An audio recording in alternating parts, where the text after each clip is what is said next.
Estamos de volta e olha só, gente, hoje no nosso quadro aqui da Unimed Costa Oeste, né, vamos falar aí sobre o excesso de pálpebras, né? Quando é indicado, como é feita essa cirurgia, né, e o que pode causar também. E a nossa convidada dessa tarde, que aliás eu já estava com saudade, que fazia tempo que ela não vinha aqui no nosso Ver Mais, né, é a oftalmologista, né, cooperada da Unimed Costa Oeste, a Tatiana de Almeida Camargo. Em primeiro lugar, boa tarde, Tati, muito obrigada. Boa tarde, saudades mesmo. Por aceitar nossos convites, a gente faz um tempão que eu estou tentando marcar, mas como ela está sempre em congressos, cursos, agora se aperfeiçoando nessas técnicas, que isso tudo é novidade. Então ela veio contar pra gente as novidades para vocês de casa também. Então, Tati, conta pra gente aí quando que é indicada essa cirurgia de pálpebras, porque tipo assim, tem que ter uma indicação, não é chegar lá eu quero fazer, não é assim, tem que ter todo um processo e os cuidados também, né? Exatamente, Mauro. Então, veja, a principal indicação é quando o paciente tem excesso de pele, tá? Tanto na pálpebra superior como na pálpebra inferior.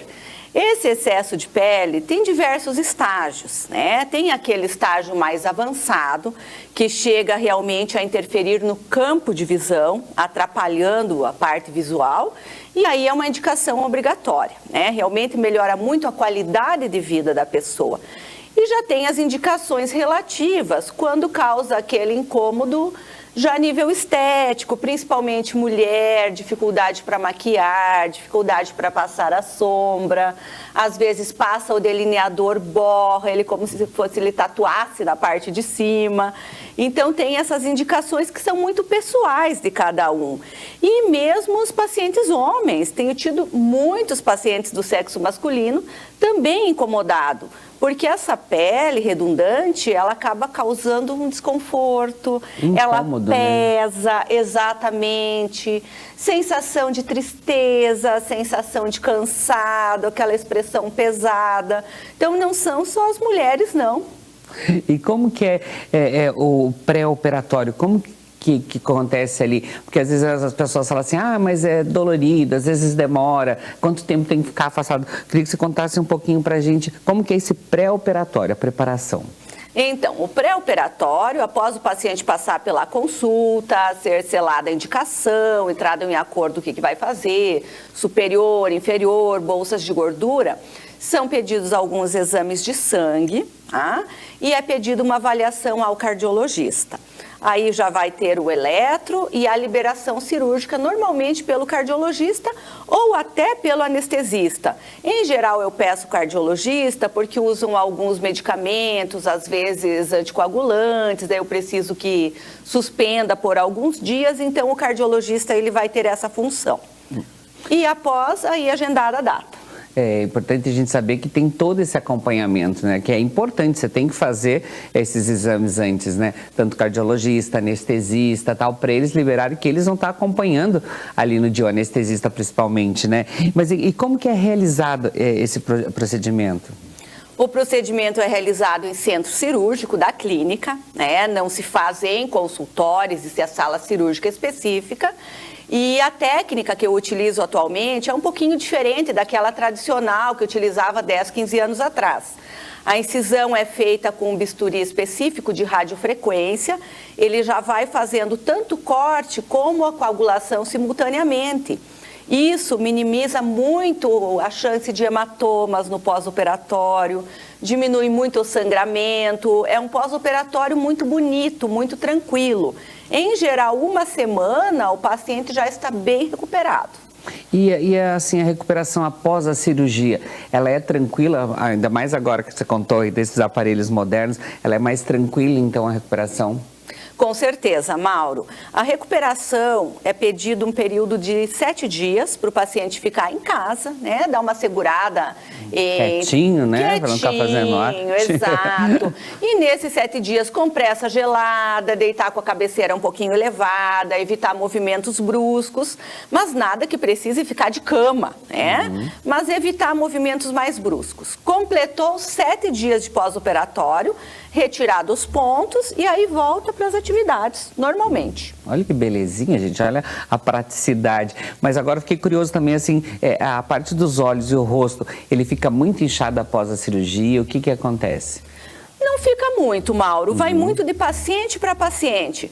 Mas, em geral, nos 7 dias, quando eu retiro os pontos, discreto hematomazinho, às vezes em pálpebra inferior, que o hematoma, o sangue desce, né? Às vezes fica uma olheirinha, mas tem paciente que volta sem hematoma, porque realmente o sangramento, ele é mínimo. Então, com esses aparelhos mais modernos, com as técnicas de radiofrequência, sangra muito pouco. Então, o pós-operatório acaba sendo mais tranquilo e não dói. É um pós-operatório que não costuma ter dor, não costuma incomodar. Você sabe que eu fiz a minha blefaro 1 ano atrás, porque realmente eu queria sentir esse pós-operatório. Não dói, não tomei um analgésico. E olha que eu vou confessar que eu fiquei mais roxa que os meus pacientes ficam, porque eu fiz um toquinho ali, eu fico roxa. Gente que tem a pele clara, olhou, já tá roxinho. Exato. E assim, a partir de quanto tempo que a pessoa já começa a ver o resultado? A partir dessa primeira semana ele já começa a perceber, tá? Já, primeira semana, eles tiram os pontos, saem muito bonitinhos já. E o que é mais legal, Mauro, os 30 dias. Normalmente vem o paciente 30 dias para o retorno de um mês, que eu gosto de ver, se vai precisar usar alguma pomadinha para afinar a cicatriz, tudo isso. Em geral, assim, as mulheres principalmente voltam lindas, maquiadas e um olhar brilhante. É uma expressão que consegue enxergar emociona. até a cor dos olhos, né? Parece que ressalta também. Ressalta, parece que o brilho do olhar ressalta. E assim, Tati, existe alguma contraindicação para não realizar essa cirurgia? Tem algum problema que de repente a pessoa não possa fazer? Olha, as contraindicações absolutas são poucas, tá? Por exemplo, uma doença neurológica, um glaucoma severo. Já tive caso que eu indiquei de paciente com glaucoma severo, com tratamento em andamento, que não era recomendado. Agora, as relativas, que você tem que conduzir antes de operar, isso existem muitas, tá? Por exemplo, usa anticoagulante, tem que parar um tempo, tem que ser orientado, tem que mudar o tipo do medicamento, paciente hipertenso, diabético descompensado. Então, é uma contraindicação relativa. Tem que ser feito um controle prévio para daí poder operar com segurança. É por isso que é importante que a gente fala para fazer essa consulta, essa pré-consulta aí, tanto com cardiologista, anestesista, saber os medicamentos que você tá tomando também, porque como a doutora falou, a recuperação é super rápida, uma cirurgia prática, mas que tem que ter esses cuidados também. Mas assim, depois de quanto tempo, doutora, tem que refazer essa cirurgia? Ou fez uma vez, já fica tranquilo? Não, o envelhecimento continua acontecendo, exatamente. Então, uma média de 8, 10 anos é o que dura uma blefaroplastia. Dali uns 10 anos já dá para refazer, já tira mais um excessozinho de pele, porque aí não deixa acumular tanto, dá aquele aspecto mais natural, aquele aspecto mais suave, mas em média 10 anos. E assim, doutora, em caso de doenças das pálpebras, a cirurgia ela pode atuar como uma prevenção ou a cirurgia é algo somente estético, assim, nesses casos, tem como ser também para cuidar de alguma doença? Com certeza, tá? Por exemplo, tem doenças da pálpebra inferior, ectrópio, que a pálpebra ela abre, ela fica caída para fora, entrópio, a pálpebra pode virar para dentro. Então, a cirurgia da blefaro associada a outras técnicas, né, que eu também realizo, cantopexias, enfim, outras técnicas reparadoras, podem resolver problemas de visão como esse, tá? Que acaba até machucando a córnea, por exposição. Quando a pálpebra fica muito aberta, o ectrópio, cria o que se chama de lago oftalmo. Isso acontece muito em idoso, tá? Fica exposta a região da córnea e faz lesão. Então, é feita toda uma reconstrução, uma cirurgia muito bonita, tá? Bem legal. E assim, doutora, a senhora comentou das cirurgias, que pode ser feita inferior e superior. A superior é retirada a pele. A inferior também é o mesmo sistema para as duas cirurgias ou não? Olha, a inferior atualmente tem umas técnicas mais modernas, tá? É feita um pouquinho de retirada de pele. A retirada de pele na inferior, Mauro, tem que ser muito cauteloso. É por causa da olheira e tal, isso às vezes acaba incomodando mais do que a superior em algumas pessoas, né, doutora? E aí, o que acontece? Pode causar aquela exposição de córnea, tudo isso que é um complicador. Mas agora, o que mais eu tenho feito, tá? Retiradas de bolsa de gordura, aquelas bolsinhas redundantes, que às vezes a pessoa não tem muita pele, tem só a bolsa por dentro do olho. tá? É a via transconjuntival que a gente chama.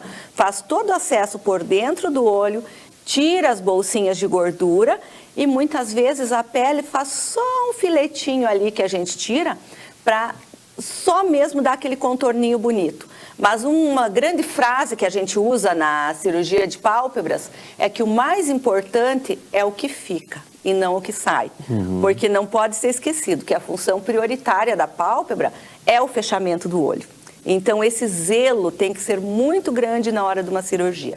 É por isso que é importante, né? Como a gente está falando, a oftalmologista há anos, né? E também ela entende, ela sabe a importância e sabe até onde pode ser retirado e como pode ser retirado, né? Se é em caso de doença, se é estética, se é só a parte superior, só a parte inferior. Por isso que tem que fazer todo esse acompanhamento, entender também, né? Exato, Mauro. Eu estava vendo, eu estou acompanhando ela. Eu falei para você que estava difícil trazer ela aqui porque ela estava indo bastante nos congressos. Isso é legal, porque vocês se reúnem, né? Alguns oftalmologistas vão para esses congressos. Eu vejo que vocês lá colocam a mão na massa, fazem a cirurgia, mostra como é, até para a gente entender como é. Porque quem via antigamente como era feito, às vezes se assusta, não, é assim, assado. Olha a praticidade. Os equipamentos já ajudam ali na coagulação, no corte e tudo. Isso é importante também para a recuperação, porque eu lembro que antigamente você ficava aí quase 30 dias roxo o olhar, ou às vezes o hematoma ia descendo e tal. Agora não, você já consegue mais prático e rápido também, né? Exatamente. Uma cirurgia mais tranquila também. E tem como fazer alguma coisa, doutora, para prevenir essas doenças na pálpebra? Que a gente falou que tem algumas aí que acontecem, que com a cirurgia pode melhorar. Mas tem como prevenir? Olha, Mauro, a questão do envelhecimento propriamente dito, o que a gente recomenda? É o filtro solar, é o óculos de sol, esses cuidados gerais de proteção. É questão de maquiagem, sempre retirar a maquiagem ao dormir, não dormir com excesso de produto no rosto, tudo isso ajuda. Mas o que eu vou te dizer? Tem as doenças como, por exemplo, lesões, tumores, né? Que podem ter relação até com a exposição solar. E tem os outros tipos de problemas que podem surgir com a idade, com a genética, muito constitucional de cada pessoa. Então, a pálpebra é a pele mais fina do corpo humano. Por isso, o processo de envelhecimento dela, ele se acentua e é um dos primeiros locais do rosto que aparece, né? Entendeu? Então, a prevenção são esses cuidados gerais. Agora, a doença propriamente dita, aí é questão de acompanhar. Muitas vezes, se aparece alguma lesão, algum tumorzinho, o diagnóstico precoce, né? Mas, basicamente, para blefaroplastia, tem a questão genética que é muito importante. Tem paciente jovem, tá, de 30 anos que já tem excesso. Tem paciente de 60 anos que não tem excesso de pele. Então, a constituição é muito importante. Mas é isso aí. Espero que vocês tenham gostado aí desse nosso bate-papo. Vou deixar também o Insta aqui da doutora, se tiver alguma dúvida, quiser interagir, fazer alguma pergunta que nós não fizemos aqui, porque a curiosidade é grande também, né, quando a gente fala desse assunto. Mas eu vou tentar trazer até a Tati mais vezes aqui, né, a doutora Tatiana, para tirar nossas dúvidas. Gratidão. Obrigado. Obrigada, bom retorno foi um prazer mais uma vez. É isso aí. Bom, agora a gente vai para o intervalo rapidinho.